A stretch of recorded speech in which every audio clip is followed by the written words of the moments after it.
For Lucifer, it is harder to get him to win than some of the previous villains. This timeline begins with Gastel chasing both Goku and Krillin on the flying Nimbus. Anytime he got close to them, he uses Trident to try and stab them. Normally, he just barely misses Krillin's head, so this time, instead of missing Krillin, he stabs him through the head with his Trident, killing him. Obviously, this upsets Goku, but he doesn't have the time to worry about this since he still must avoid Gastel and the other monsters. Since Krillin died, it becomes harder for him to handle both Gastel and the other monsters chasing him. However, since Krillin died, he's also able to fly higher and faster on the flying Nimbus, so he didn't have to worry about Krillin falling. So, he would escape ahead of Gastel, which ironically allows Gastel to survive, since he wouldn't be right behind Goku or low enough to the ground to get eaten by the swamp monster. Meanwhile, Igor would be getting ready to drain Bulma's blood for the toast Lucifer wanted to have. This is when Lucifer's speech is interrupted, as Goku crashes into the tent where the sleeping princess is, while Launch also arrives and attacks some of the monsters. Goku's arrival, along with Launch's, serves as enough of a distraction to distract Igor from using the syringe to take Bulma's blood. Meanwhile, Yamcha,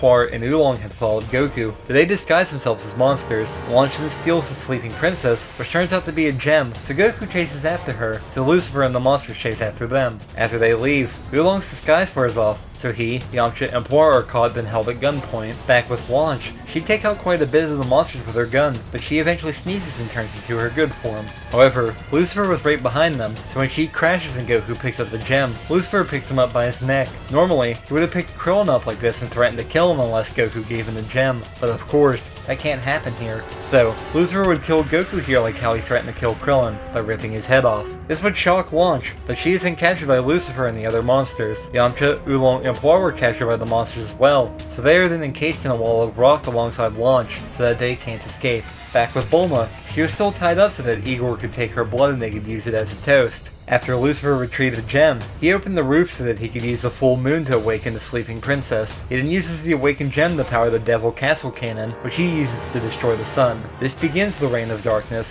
which allows the monsters to now roll over and terrorize the planet. In celebration of the Reign of Darkness, Lucifer has Igor take Bulma's blood, which all the monsters then use her blood as a toast. Since there are a lot of monsters, Bulma likely dies from blood loss after Igor was done using the syringe on her. Lucifer then ordered the monsters to kill Yamcha, Puar, Oolong, and Launch, so there isn't a reason to keep the other heroes imprisoned anymore. After they are killed, the monsters are now free to do whatever they want across the world, so they all scatter and begin to wreak havoc across the planet. Anyone that dares to stand up to the monsters, such as Master Roshi, are killed by the monsters. This causes the world to fall into a state of darkness and despair, as it is now ruled by Lucifer and his army of monsters.